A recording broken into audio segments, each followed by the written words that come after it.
Infographie interactive en France, plus de 200 000 personnes vivent dans une commune située à moins de 5 km d'une centrale nucléaire. Un accident grave pourrait les contraindre à évacuer leur domicile. D'ici quelques jours, la centrale du Tricastin qui est à l'arrêt depuis plus d'un mois devrait reprendre du service. L'autorité de sûreté nucléaire a imposé en septembre la suspension d'activité de cette centrale située à la frontière de la Drôme et du Vaucluse, en raison de risques d'inondation du site en cas de séisme d'ampleur exceptionnelle. Au-delà de cet événement, EDF a décelé jeudi dernier un incident significatif de sûreté concernant 2 des réacteurs de la centrale de Palluel, située en Seine-Maritime. En conséquence, le leader de l'énergie a remplacé les équipements en cause qui avaient souffert de corrosion. Ce fait survient après plusieurs incidents de niveau 2 sur le parc nucléaire français, depuis cet été. Le président de l'ASN Pierre-Franck Chevet, auditionné mercredi par des députés, a toutefois jugé, globalement satisfaisant, le niveau de sûreté des installations nucléaires en France. Si ces événements n'ont pas, ou peu, de conséquences, un accident plus grave pourrait être bien plus préoccupant pour la population avoisinant une des 19 centrales françaises.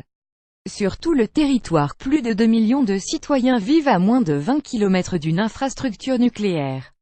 Ces derniers sont donc dans le champ d'application des plans particuliers d'intervention PPI, des mesures de protection des populations, des biens et de l'environnement. Parmi ces 2 millions de personnes, 211 000 vivent dans une commune située à moins de 5 km d'une centrale, et sont-elles concernées par une évacuation en cas d'accident grave. En mars 2011, l'accident nucléaire de Fukushima a provoqué le déplacement de plus de 200 000 habitants. Dans les minutes qui ont suivi l'événement, les autorités japonaises ont évacué directement un premier rayon de 3 km avant de l'étendre à 20 km, le lendemain. Les personnes résidant dans un rayon de 20 km à 30 km de la centrale ont quant à elles été invitées à se mettre à l'abri et éviter, au maximum, de sortir de chez elles. Lors de cet événement, Marie-Pierre Cometz, commissaire de l'ASN, avait estimé que les hypothèses les plus pessimistes auraient pu conclure à un élargissement de la zone d'exclusion de 60 à 70 km. Toutefois, l'évolution de la situation n'a pas requis une révision de la zone. En France, la zone de 5 km peut donc paraître faible. Mais celle-ci est relativement théorique. Elle représente un premier palier d'évacuation avant de recevoir notamment les modélisations et calculs de l'Institut de radioprotection et de sûreté nucléaire IRSN, et ainsi décider d'un éventuel élargissement. Si l'accident s'avère important, il y a en premier lieu une mise à l'abri de la population. Ensuite, dans les 6 heures qui suivent l'événement, le préfet peut décider de l'évacuation des premières zones à risque. Mais dans les faits, le retour d'expérience de Fukushima nous montre que 80% de la population habitant à moins de 5 km de la centrale quitte d'elle-même les lieux, explique au Figaro Michel Demette, conseiller du président de l'ANCCLI. La population qui se situe dans un rayon de 20 km est sensibilisée à ce risque grâce au plan particulier d'intervention PPI. Ces personnes savent se comporter en fonction des consignes données. Toutefois, après ces 20 km, la sensibilisation au risque est bien moindre. C'est pour cette raison que l'ANCCLI souhaiterait que les PPI soient étendus à 80 km, ajoute Michel Demette. Dans l'Hexagone, dans un rayon de 5 km, c'est la centrale du Tricastin qui concerne le plus de personnes, soit 40 000. La deuxième est celle de Saint-Alban, en Isère, avec plus de 35 000 habitants. En cas d'accident, cette dernière pourrait d'ailleurs être une des centrales les plus problématiques. Comme le montre la carte suivante, la centrale de Saint-Alban se situe à une quarantaine de kilomètres de la métropole lyonnaise et pourrait donc concerner plus de 3 millions de personnes si une zone d'évacuation de 60 km était décrétée. Une mesure qui reste peu probable au vu des précédents accidents nucléaires. En revanche, cette population pourrait tout de même être plus exposée que la moyenne à des rejets radioactifs. A l'inverse, la centrale de Flamanville, située au bord de la Manche, est l'une des moins problématiques en termes de population. En effet, son emplacement côtier minimise le nombre d'habitants qui entourent le complexe nucléaire. Ainsi, dans un rayon de 20 km, seulement 46 345 personnes pourraient être amenées à quitter leur domicile.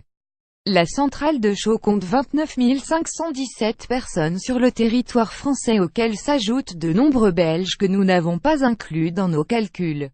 Enfin, la centrale de Nogent-sur-Seine est celle qui se trouve la plus proche de Paris, celle-ci est localisée à près de 93 km de la capitale. À cette distance, une évacuation paraît totalement irréaliste, mais près de 10 millions de personnes pourraient tout de même être exposées à des rejets radioactifs. Les estimations réalisées ci-dessus sont purement théoriques. Pour pouvoir avoir une idée plus précise et réaliste de possibles expositions, il est primordial de prendre en compte des données météorologiques comme le vent, par exemple. Depuis plusieurs dizaines d'années, Météo France calcule des roses des vents permettant de connaître les vents majeurs d'une station géographique précise. Ainsi, en fonction de ces informations et en prenant en compte les différentes probabilités, il est possible d'estimer des directions moyennes en cas d'émanation d'un panache radioactif. De manière générale, le législateur ne prend pas en compte le relevé de vent moyen.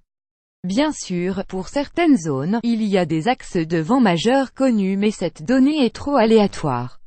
Par exemple pour Fukushima, les vents majeurs auraient dû amener les rejets radioactifs vers Tokyo. Heureusement, le jour de l'accident ce n'était pas le cas, les vents allaient vers l'océan, explique au Figaro le directeur général adjoint chargé de l'environnement et de la santé de l'IRSN. Comme le montre le graphique suivant, la majorité des vents majeurs à proximité de la centrale de Nogent-sur-Seine se dirigent vers le nord-est, selon les relevés de Météo France. Statistiquement, il y a donc plus de chances qu'en cas d'accident nucléaire les vents amènent l'hypothétique panache radioactif vers Reims ou Châlons-en-Champagne, plutôt que vers Paris. Un coût important pour l'État. Dans un rapport publié en 2013, l'IRSN estimait à 11 milliards d'euros le coût de l'évacuation et des préjudices territoriaux pour un accident jugé grave. Pour un accident majeur, la facture pourrait même monter à 110 milliards d'euros.